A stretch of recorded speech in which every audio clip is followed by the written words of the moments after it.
Welcome to another edition of Expanding Mind. I'm your host, Erik Davis, continuing our conversations about the cultures of consciousness. Another C word there is California, which I often return to in my thoughts. It took me a while to realize that though I've only officially written one book about California, in some ways all of my work comes out of a certain experience and fascination and absorption of the state in terms of my own upbringing and family background, to my fascination with the peculiar, wonderful experiments in counterculture and consciousness, in technology, in media that help make up this strange and fascinating place. Recently, I've been thinking and still pondering about the peculiarity that if the world wasn't already Californian through the mechanisms of Hollywood in the 20th century, it's certainly growing Californian as we dive ever deeper into the realms of digital technology, networking, the internet, mobile devices. Not only because companies like Apple and Google and Facebook are living here in California or sprouted from California, but that in many ways they carry with them some of the peculiar cultural DNA of this place in ways that can be both marvelous and somewhat disturbing. There's a sort of school of European critics of contemporary technology ideology that refer to a certain mixture of free market ideas with kind of hippie independence as the California ideology. So there's a way in which California remains a really crucial part of the debate. One thing very interesting about California, though, with which our guest today, Josef Chytry, points out in his book Mountain of Paradise, which he published last year, the subtitle Reflections on the Emergence of Greater California as a World Civilization, is that in many ways California stands alone as a kind of civilization, or at least a nation state. It's one of the most powerful economies in the world, but in contrast to the other rival economies, it is not its own state. It is, it's a state in the United States, but it is not a nation state. And so there's actually something kind of peculiar about it. Can we talk about California as a place distinct from the United States of America? And when you do allow yourself to do that, things actually open up and become more interesting. And particularly when you think about California's role in culture and consciousness, particularly now, but really throughout the 20th century, and especially in the post-war period, then not thinking of California as just a kind of particularly weird and productive edge of the United States, but actually as its own space with its own histories that precede the United States of America taking over the territory, and that these elements are still floating around, and in some ways perhaps even returning with a greater clarity and force, that I think we actually get a better handle on not just the state of California and its continued role as a kind of petri dish and prophecy zone of the United States, but really to get a better sense of what's going on a global level as we plunge into our very weird century. So I'm really looking forward to chatting about these issues with Josef, but before that, I'll bring on our co-host here on Expanding Mind, Maja Dao. Good morning, Maja. Hi, Erik. Hey, so when did you move to California? I know you're from Washington, but when did you move here? I moved here in the year 2000, and it's funny, traveling is a funny thing. And I know you can say, every land has energy, and it sounds really woo and new agey, but when I was a teenager, I was on the debate team, and we would travel for debate tournaments. I know, so dorky, but I would go to all these different states. You know, we would go to the East Coast. We would go to Middle America. We would go to Chicago. We would go all over Oregon and Washington and California. And when you enter California, you could feel it. Like, it's different. It's unique. I mean, you can argue every place is unique in its own way. But, I mean, you know, you go to New York, you feel New York. Like, it's just there, and there's its own kind of signature. And so when we talk about, you know, California as an area, I came here probably for the first time as a child on a road trip. And, I mean, it's a magical land. You can't, like, every time I would come here, I was just like, oh, my God, California. And it was like this magical place where it was beautiful, and all the nature was incredible. And so I was so excited to move to California when I finally did in 2000 from Washington. And, I mean, I've just loved it ever since. Every minute I've been here. I love it.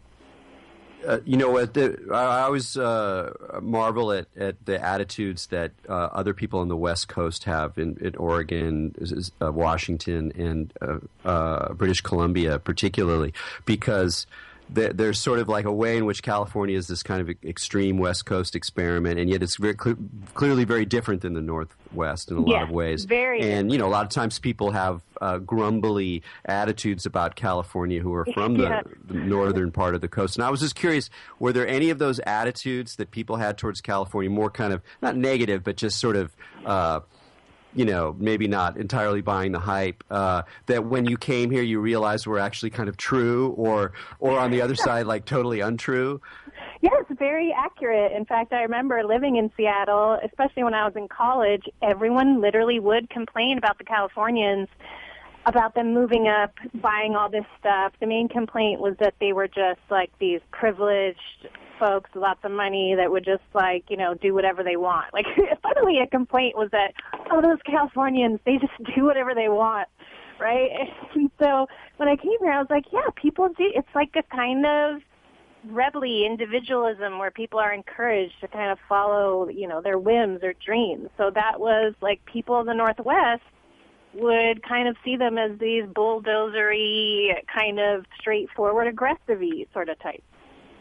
Yeah, that's fascinating. Also, I want to let you off the hook. Yes, Debate Society is geeky, but I was in Model UN, which was equally, if not more, geeky. And I didn't last very long, but I did hang on long enough to go up to Berkeley for the first time. There was a gathering in Berkeley, so I grew up in San Diego, North County, near Del Mar, and so I had never really visited Northern California, though I was already fascinated with it and the hippie experiment and psychedelic culture.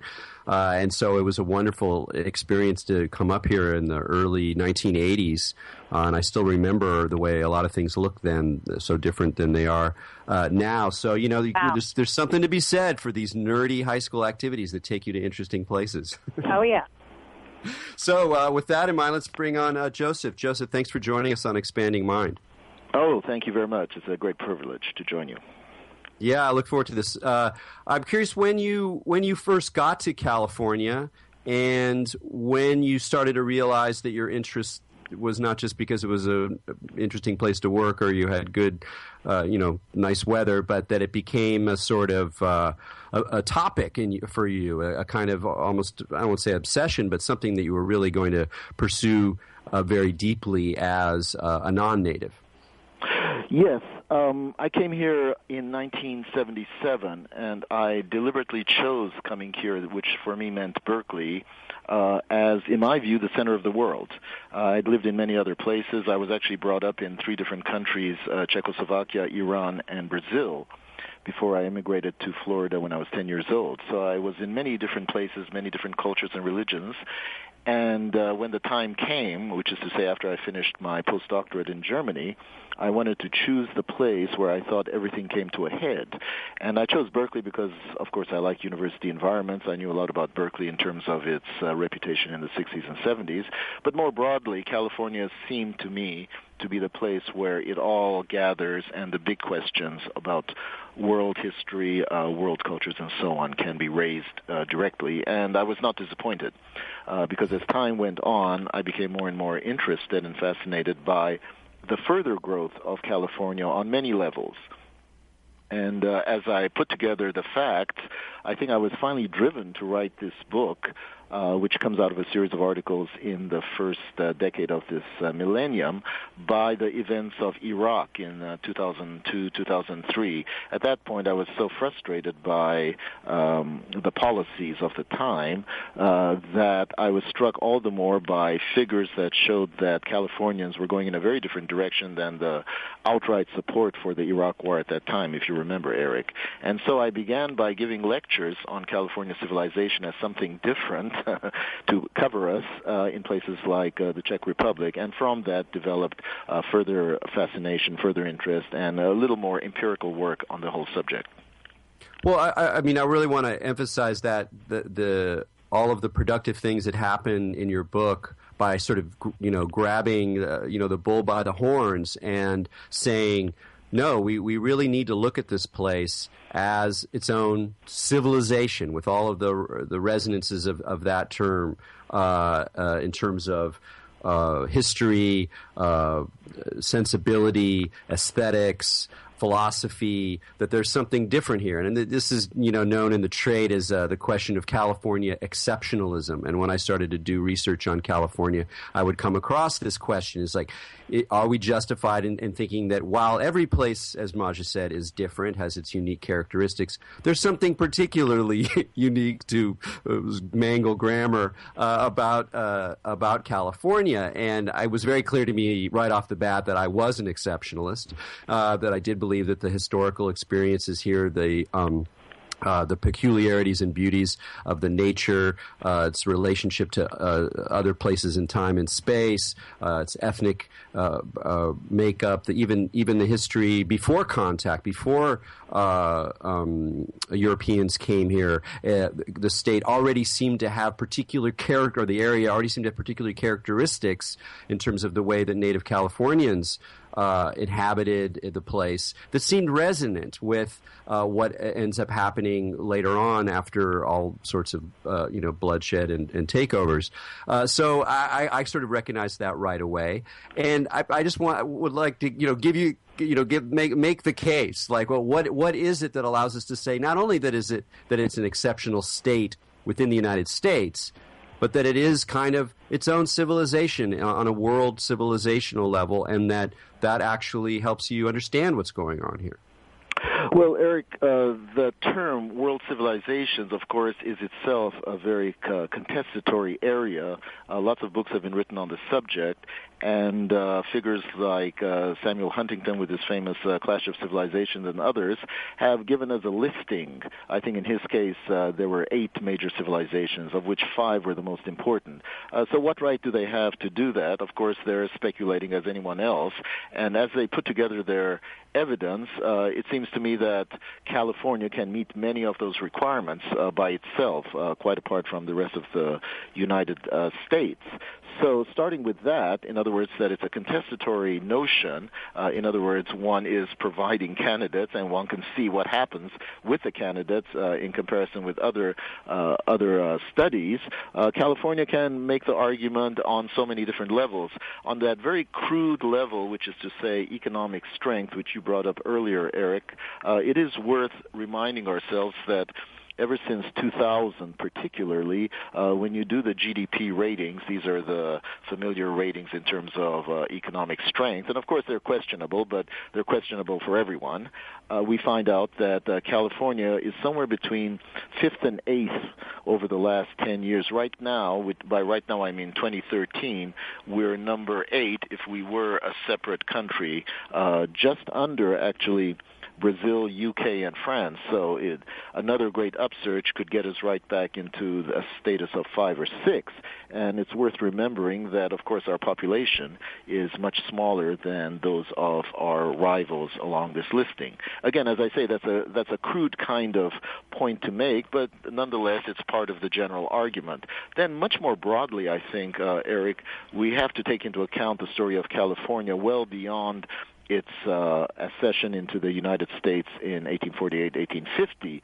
Of course, all that is part of native Californian history, and more specifically in terms of the establishment of the name of California and the concept of a California, it's a very Latino concept, since it was none other than, as best as we can tell, Hernan Cortes, who named California starting with La Paz, Baja California, and then the term was extended through the rest of California. And for the most of that history, when one said California, sometimes one talked about Upper and Lower California, but when one talked about California, it wasn't just the present state of California. It was Baja California, it was much of Arizona, Utah, and Nevada. It was a very large area, and although that area was not all that greatly occupied in certain parts, still, it was not just a very small part of the Spanish and then later the Mexican areas of control. And out of that, I think, came a very international concept of California. But it was, I think, as it were, supported by a kind of ecological confirmation that California, as originally seen, was an island. Now, in fact, of course, it's not an island, although it was considered to be an island as late as 1747.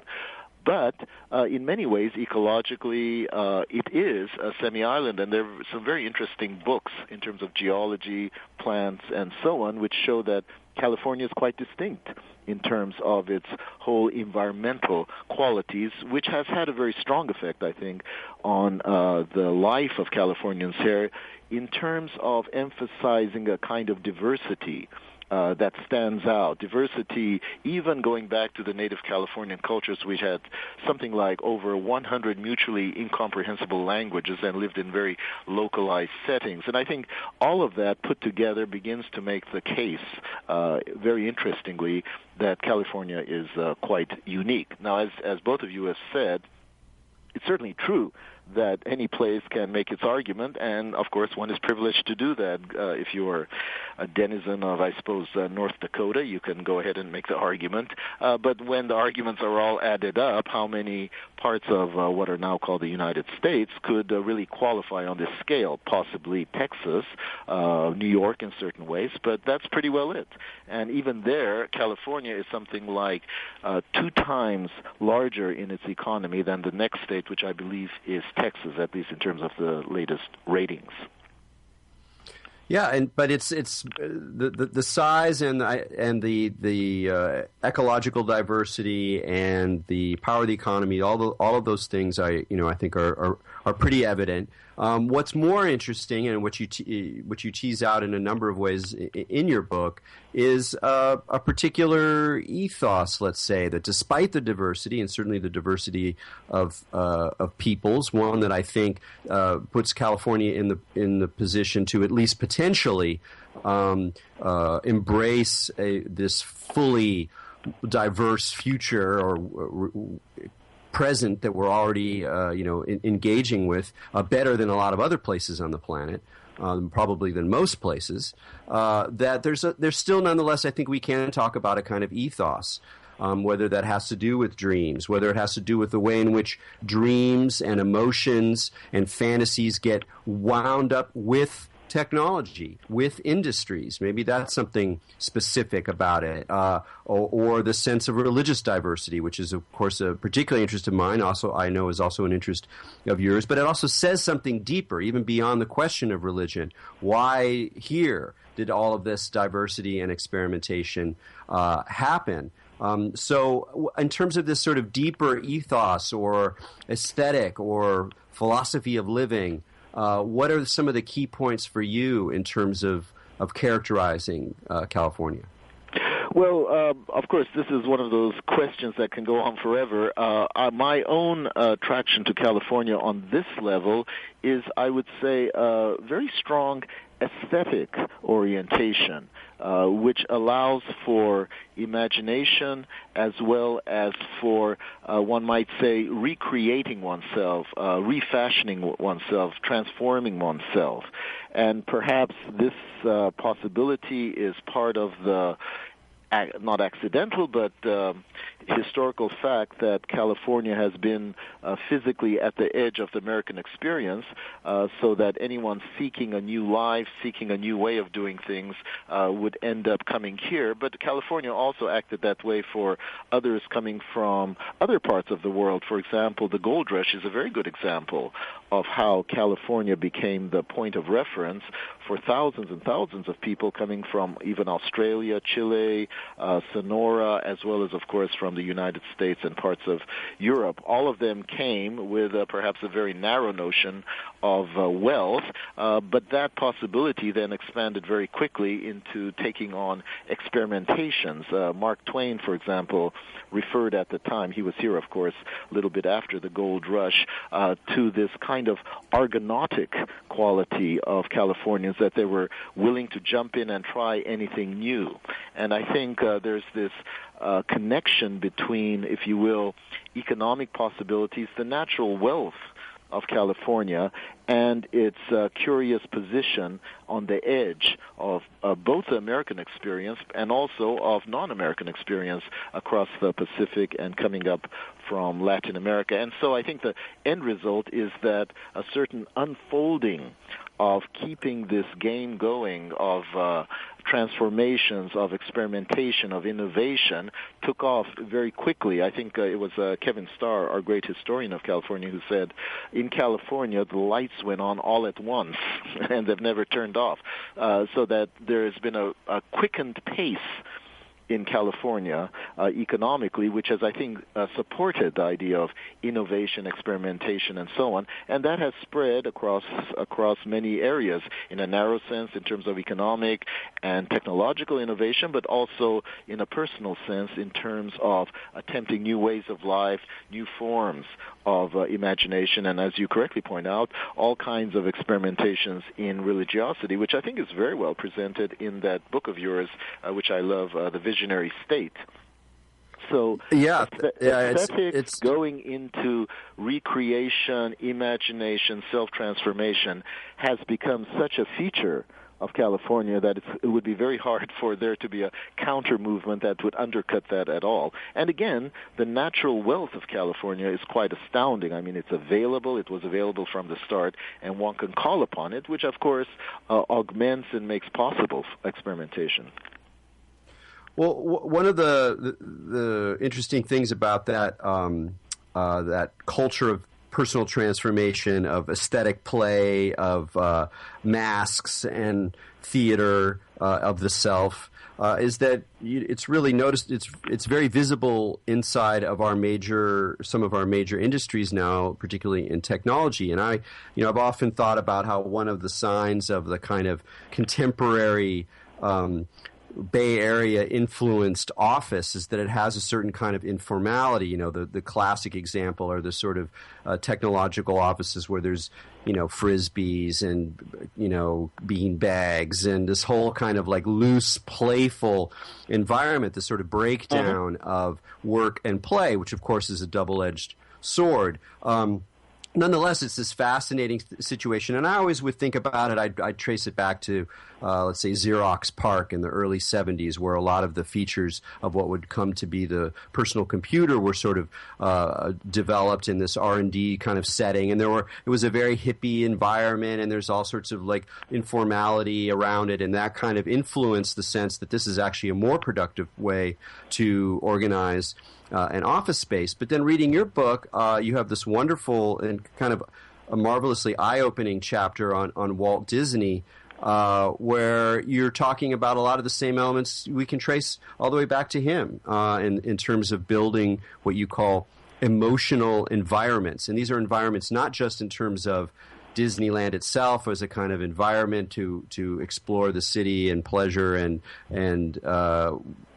fantasy, but also just in terms of how he structured the workplace and how he organized animators and other people to sort of create this powerful industry. So I'd love to hear you talk a little bit more about Disney, especially because now, given the corporation and so many issues, it's very easy to have a very negative view or just to kind of take it on board that, of course, Disney was a conservative, and he was trying to manipulate, and it's created this culture of lies and of racial and gender stereotypes that we're trying to get out from under these days. But you have a much more nuanced and in many ways positive view of Disney as a kind of figure for a certain kind of California culture, California industry.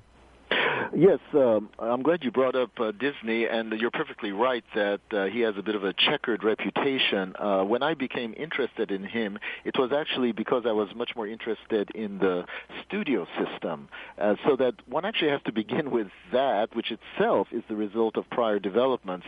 In my view, one has to remember that from, let's say, the 1850s on, large numbers of people also came here, this is well after the gold rush, in order to create their own unique kind of community. They were across the board in terms of people coming from the Midwest and creating, for example, Pasadena or other cities, and actually thinking in terms of a whole new communal structure. These experimentations were across the board, certainly in Southern California, but also in Northern California.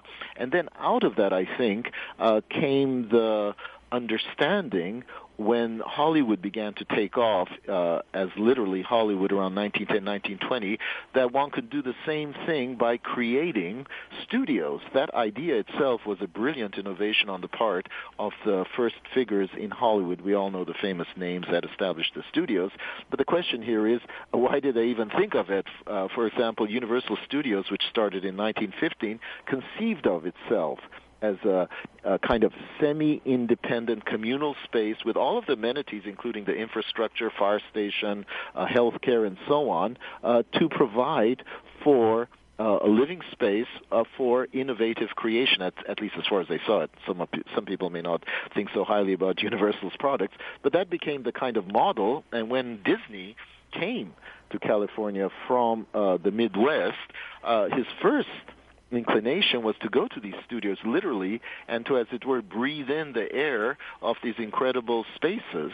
And out of that, he gradually developed his own idea of a studio and went in the direction of making sure the studio was more like something like, you might say, an Ivy League campus, not a strict industrial center, but in fact a place for ideas flowing back and forth.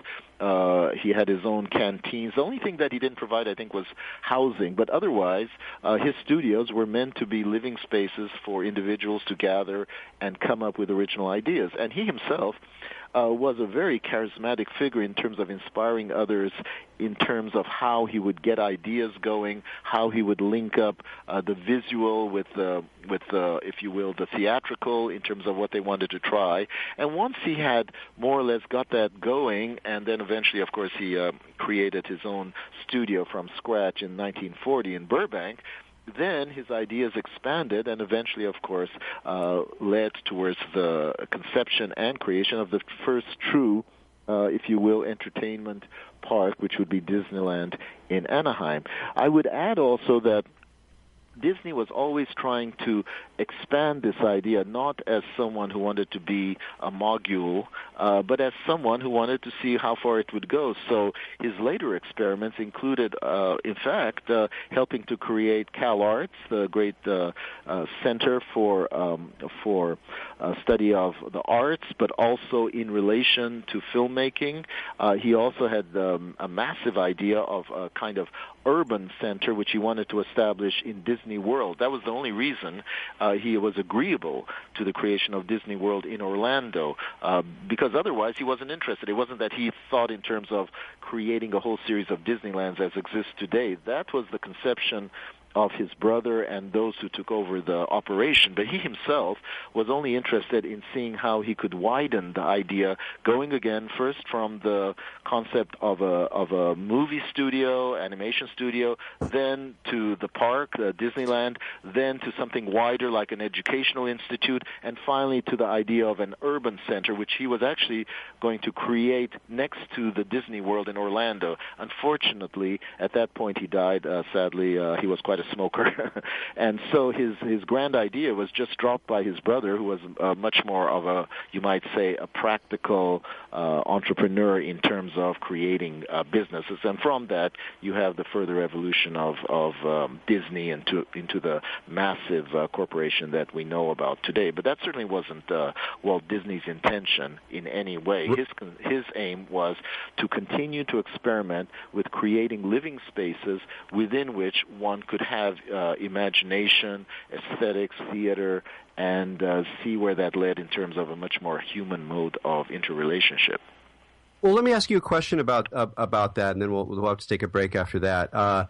That you've studied philosophy, you've studied critical theory. In fact, one of the really interesting bits of your book is a discussion of how intellectuals and philosophers have seen California, and particularly for me, some of the discussion towards the end of how critical French philosophers like Foucault and Derrida sort of related to California, and particularly with Foucault, who I think you very correctly argue made his sort of last sort of intellectual shift partly through his experience of and kind of immersion in California. But of course, for a lot of intellectuals and critics, social critics, Disneyland is the epitome of false consciousness, of bad faith, of a sort of entrapment where our dreams and unconscious fantasies are sort of brought into a kind of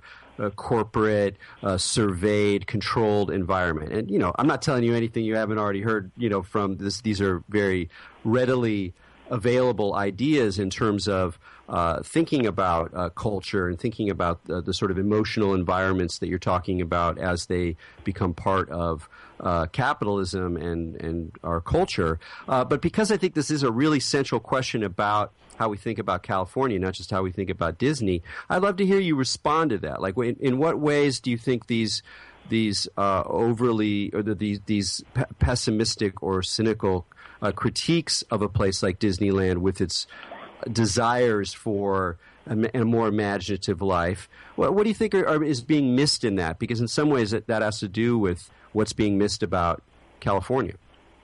Well, I think that a lot of the concerns and critiques are on the right track because in the final analysis, wherever you have a situation, a condition in which some sort of fee is required, and of course the fee to attend Disneyland, I can't remember what it is now, but it certainly cleared $100 when I was last there, limits the number of people who could, in fact, afford to enter it, and then also the fact that money is being, as it were, taking part in the whole process is bound to have certain effects that are questionable in terms of the experience itself.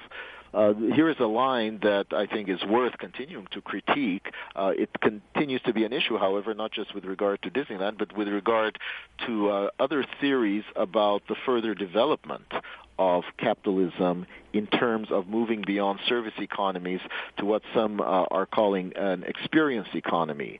Now, whether all that belongs to the kind of language that is meant to obfuscate the continued growth of, if you will, profit-oriented control over our lives, or in fact also bears certain, if you will, emancipatory conditions, is the open question that one needs to continue to discuss. So I certainly have no objection to the concern of many that insofar as you create a space like Disneyland and you charge for it and you, as some would say, manipulate the experiences, there could be limitations of the kind of results that follow. And I think that has to be empirically then considered. And by empirical, I mean it would require and has required the study of those who have gone through the Disneyland experience, the kind of effect it has had using, again, psychological and sociological testing devices. And my general sense is that the results are reasonably benign. I don't see, a terrible, if you will, monopolizations of one's imagination.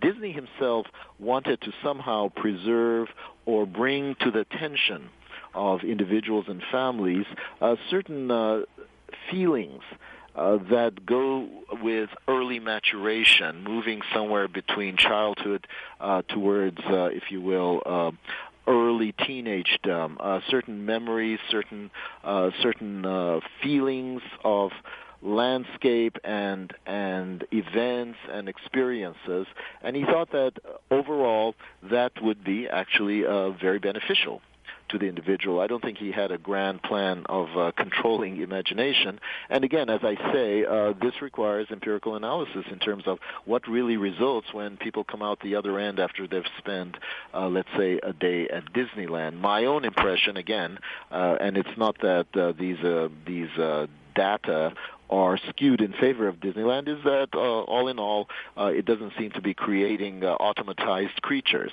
but in fact does produce some very beneficial experiences. I'm not quite sure we want to go to the extent of saying it's how do they call it, the capital of happiness and so on, but I don't see it as the kind of manipulative control that perhaps certain extreme critics are bringing against it. Great. Well, we need to take a break right now. I have a lot more questions. So you're listening to Expanding Mind with Erik Davis and Maja Daou. We're talking with Josef Chytry about California, and we'll be right back.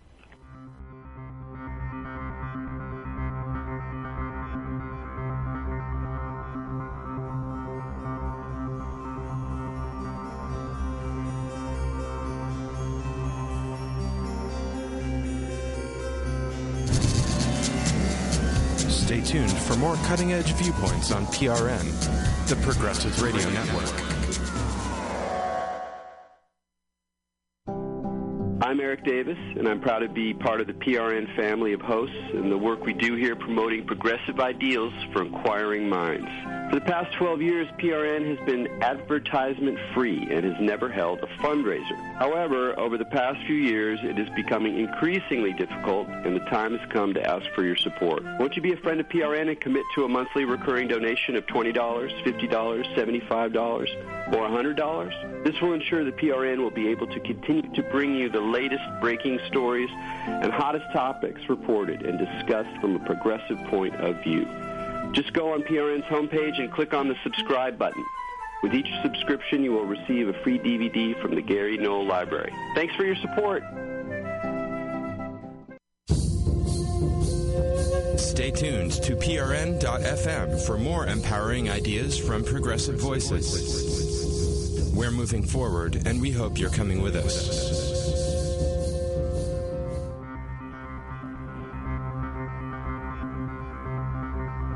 Welcome back to Expanding Mind on the Progressive Radio Network. This is Maja Daou here with Erik Davis. We are talking with Josef Chytry, and we're talking about California. Joseph, before the break, we were talking a little bit about Disney and making utopias, and I wanted to ask you about the mythology of California a little bit. I had been only familiar with the story of the name that was from Califia, or the Amazonian queen, where they traced the etymology of the word California back to, this mythical story that someone had wrote about this Amazon queen and population of people. And I had never heard that other etymology that you write about in the book, about it being the mountain paradise. And that was very interesting to me, because if you look at, of course, all these stories of utopias and paradises, in most religions, even going back to prehistory, they have like mountains and trees are kind of like the big thing, right? There's like the world tree is this very important figure in paradise. Obviously, in the Garden of Eden, we get, the tree of knowledge and the tree of life. And of course, in California, there's some of the oldest, largest trees that live on the planet Earth. And I just thought it was interesting how you trace that Persian version and look at the history of the word in Persia, since of course in paradise, in the Persian versions, if you look at the tree of life, it's like this pine cone tree, and I mean the oldest trees in California are like the bristlecone pines. So what did you find, like, any, in terms of those paradise mythologies, was there anything else other than just the kind of nomenclature that you found profound in your research in that area? Well, in fact, I won't say I was cheating, but I love the term Mountain of Paradise, and it really comes from an obscure article in the 20s, which was picked up by Carey McWilliams, who's one of the best-known historians of California, as you may know. He thought that was the best guess for the origin of the word itself. But I have to admit, and I do mention it in my book, that I checked with many students and experts on the ancient Persian languages, which of course go through different stages like Vestan and Pahlavi before they become Farsi, and nobody was really able to give me a convincing confirmation of it. So I stuck with the term because I liked it since I myself was born in that area and enjoyed the implications. Now, the Mountain of Paradise can probably be linked to Sufi ideas of something called Mount Kaf, which is a kind of emerald mountain, as you say. It's a mythical conception of making your way to the truth, crossing a bridge, and then finally arriving at this emerald city, you might say, which does resemble Oz. And, of course, the author of Oz moved to California. The first book was not written in California, but all the other books, some people don't know that, there's a whole series of Oz books, was written in California, in fact, Southern California. But actually, I did a lot with the other and the genuine basis of the word California. Again, the word California existed, and it's not clear where it came from, but we're guessing it came from the Islamic side somehow and made its way into Iberia or Castilia, where it was picked up somehow. Now, the book that you're mentioning is actually a series based on medieval tales called the Amadis de Gaula. There were many stories in different languages, Portuguese, French, Castilian, and so on. And this gentleman named Montalvo, Garcia Rodriguez de Montalvo, put them together in 3 volumes as Amadis de Gaula in Spanish, Castilian, then added a 4th volume, and finally he himself, as he puts it, wrote his own 5th volume, which is called The Deeds of Esplandian, or Serras de Esplandian. Esplandian in the mythology is the son of Amadis, who's a great knight-errant. And in that volume, chapter 157 brings up for the first time an island called California, and as you correctly point out, it's ruled by a beautiful black Amazonian queen called Calafia. And so that's how it enters into the scene. So this volume seems to have been with Cortez and the men who conquered Mexico. We have evidence of that in terms of a book by Bernal Diaz del Castillo, who was with Cortez and who mentions the book and says that the book was like the image of Mexico City. So we can easily guess that when Cortez and his men explored going to the west, what became for them the island of California in La Paz, they used the word California to name that area, and then the word itself was expanded to cover more of what we call California as explorations extended up towards the 42nd parallel. So that's how the word itself came to use, but its basis is unclear. The Persian suggestion is one. There's another suggestion coming from a place in Morocco. And so all we can say is that somewhere in the 11th century, the Song of Roland, which is a famous medieval work, refers to Califeren as one of the forces on the Islamic side.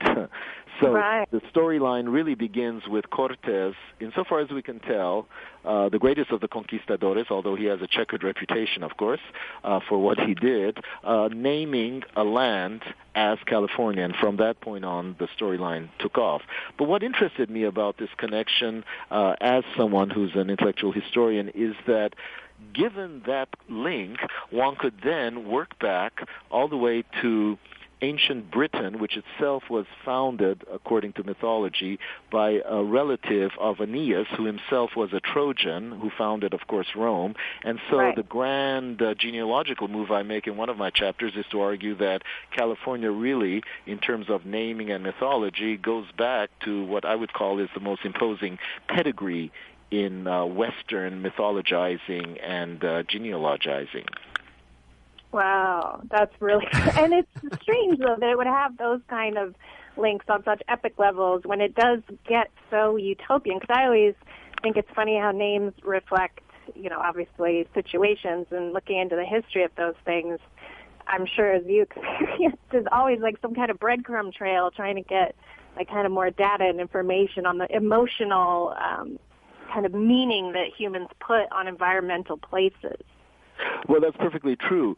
Of course, there's no single name for the area we call California as far as what we would call native Californians are concerned. You have a whole series of diverse stories, but in terms of some sort of unificatory package of concepts, that's really brought by the Spanish, and it stuck.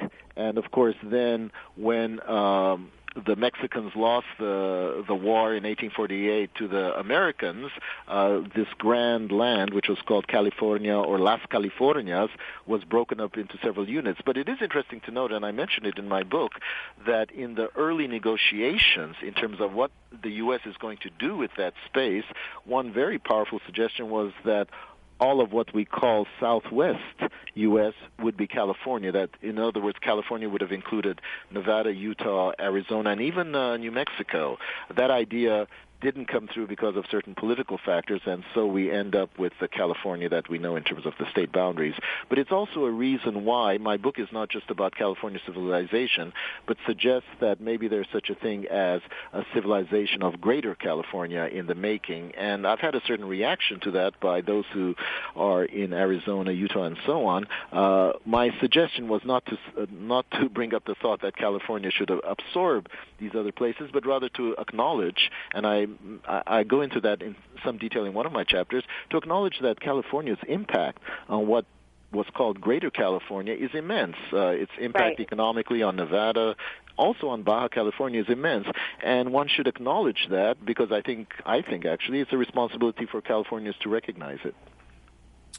We've got about 8 minutes left here, and one of the things that comes up when talking about California, and both if you want to make a case that some of the values associated with it, however they've been tarnished in various ways, are still valid, and there's still things that we're going to be working with one way or the other, and so we need to keep working on them as positively as possible. One of the great contradictions that a more critical view of the state would remind someone making that case is, I think, the prison population. That one of it's the irony of the fact that this state associated with self-transformation, with freedom, with liberty, with new inventions, put so many people behind bars. Now, there's all sorts of specific reasons we could get into. Nonetheless, I think that the symbolic weight of that, if you will, the political challenge of that, does sort of point out the way in which, like a lot of paradises, like a lot of places that sell their good points, that transform themselves into kind of models of a possible life. There's also this dark underside that gets even more sort of pushed to the side because it doesn't really accord with the official story. I think you can talk about information technologies in a similar way, and companies like Google and Apple, and how they outsource some of the more reprehensible parts of industrialism so that they can maintain their image as a kind of delightful science fictional transformative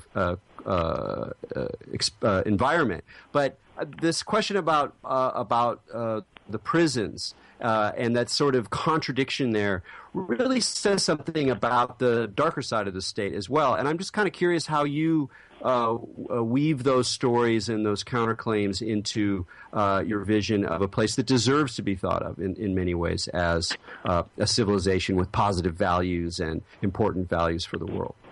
Well, notice, Erik, that you finished off by saying a civilization with positive values. Of course, I don't need to go that far. I'm being positive generally, but all I need to establish, which is a task in itself, is the claim that very few people have acknowledged or even wanted to include in their discussions, namely that California is a civilization that deserves to be given the same, as it were, attention as, I would say, Europe, China, and so on. That's a pretty large claim. I think you'll agree, and that's all I need to do, and it's a lot of work. once that's established, if it is established, then, of course, there are positive and negative features. Any civilization has that. There's no question about that. To establish something like that doesn't mean, therefore, one is also claiming that there are no flaws. On the contrary, in fact, the flaws will be highlighted in terms of now being the object of direction by those who recognize the uniqueness of California, that one shouldn't just look to the rest of the United States for the solutions, but Californians have to come up with solutions to, as you very correctly point out, the dark side. So with regard to the prison population, of course, this is a very large topic, and I think you and I sort of touched on it in one of the presentations that was given at that recent California Religion conference that we both attended. My question, or I would begin my question by asking, how many of those individuals are there because of drug-associated offenses? And then I would ask myself, what kind of position would be taken by Californians if they could actually control their legality with regard to drug policy? Would that make a substantial difference in terms of reducing the numbers who are presently incarcerated? In other words, to what extent is the presence of the prison population and its cross-section a reflection of larger forces at play coming out of the United States as a whole, and to what extent would more uniqueness to California help to mitigate some of those conditions? But that's, of course, just to mitigate some of those conditions, because the rest of it does have to do with, as you, I think, were suggesting here and there earlier, the complexities of, after all, a capitalist society. And if any society is very much tuned in to certain important features, positive and negative, of capitalism, it's California and its economy. So definitely that would be a whole series of very serious critical studies that I would be only too happy to engage in once I've completed at least this preliminary stage, which is to bring to the attention of an audience what I claim to be the importance of California civilization as such. And finally, of course, I'm not in any way speaking about a uniqueness that's separate from the rest of the world. Any place, any civilization is intertwined with all the other civilizations. There's no such thing as complete uniqueness. We all agree with that. That's a simple point, but worth bearing in mind. Oh, absolutely. I think what I was more getting to is if we identify it, let's just run with it. It is a civilization. It has its own values, its own dynamics that need to be identified in a unique way. And I guess part of my question was that whether some of the problems that we see with California, one could also talk about the proposition ballot system and the kind of difficulties that makes for state governance, and a number of other political questions, whether the specific form of these problems has to do with those values or whether they're just, other things that happen to any given civilization. And so that's kind of the interesting thing, whether there are some, in identifying particular characteristics of this civilization, do you see certain aspects of it that lend themselves to particular kinds of problems? That's I guess what absolutely. There's no question in my mind that to the extent that one emphasizes, again, self-transformation, innovation, after a certain point, one obviously is supporting a certain level of instability, which will express itself in terms of important distinctions of wealth, class, and the results, of course, are felt, as you say, in the prison system and the manner of a very separate existence, some of which are quite desirable and some of which are quite questionable. I think certainly that's part of, we might say, the other side of the coin in terms of the California propensity to constantly experiment and to try to come up with new solutions. But again, the other side of the positive side is this push towards solutions could also be the saving grace. Certainly in the case of the history of the United States in the last 50 years, if you look at the really major positive changes that have taken place, again and again, I think you'll agree, Erik, it seems to start in California, whether it's environmentalism, the whole issue of same-sex marriage, etc. All of that is in many ways California.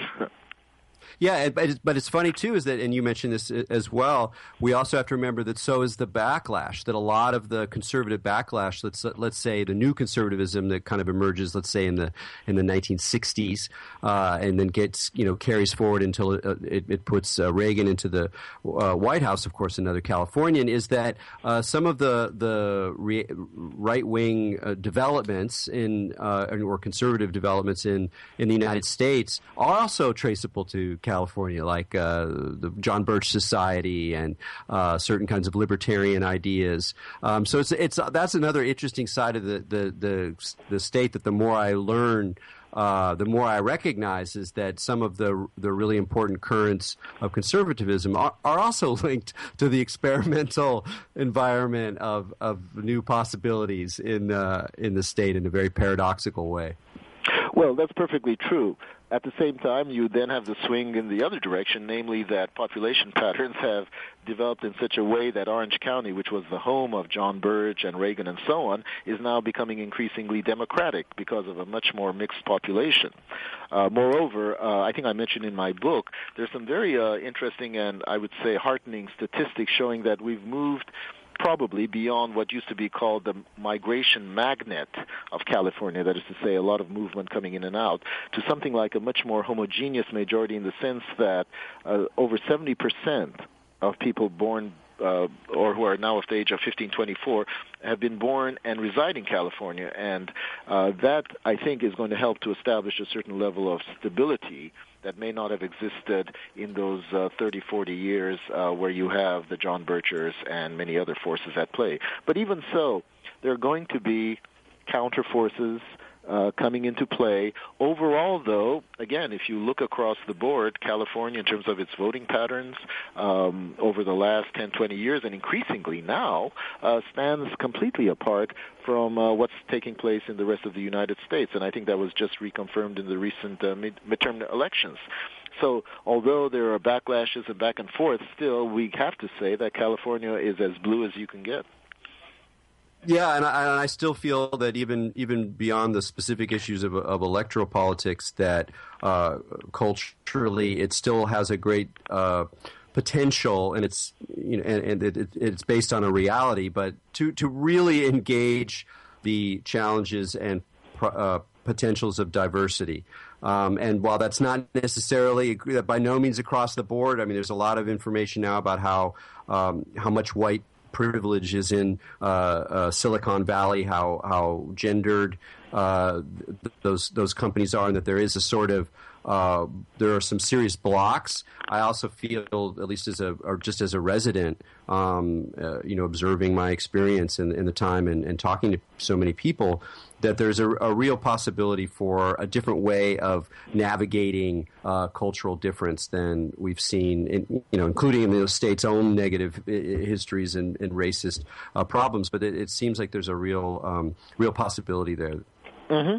Well, I'm extremely optimistic, and although optimism shouldn't just be connected to economic developments, I think that in the last few years, and especially the last 2 years, we're seeing a nice growth of the economy, which all in all can give us much more room to maneuver. We have a state surplus now, in many ways thanks to a very effective politician, Jerry Brown. And I think we have much more room to maneuver over the next 3-4 years, and I hope we don't waste it. We're going to have to cut it off there, so Sure. Thank you so much for joining us on Expanding Mind. Thank you so much. It was a great pleasure. All right, from me and Majid Ali out there, keep your minds open.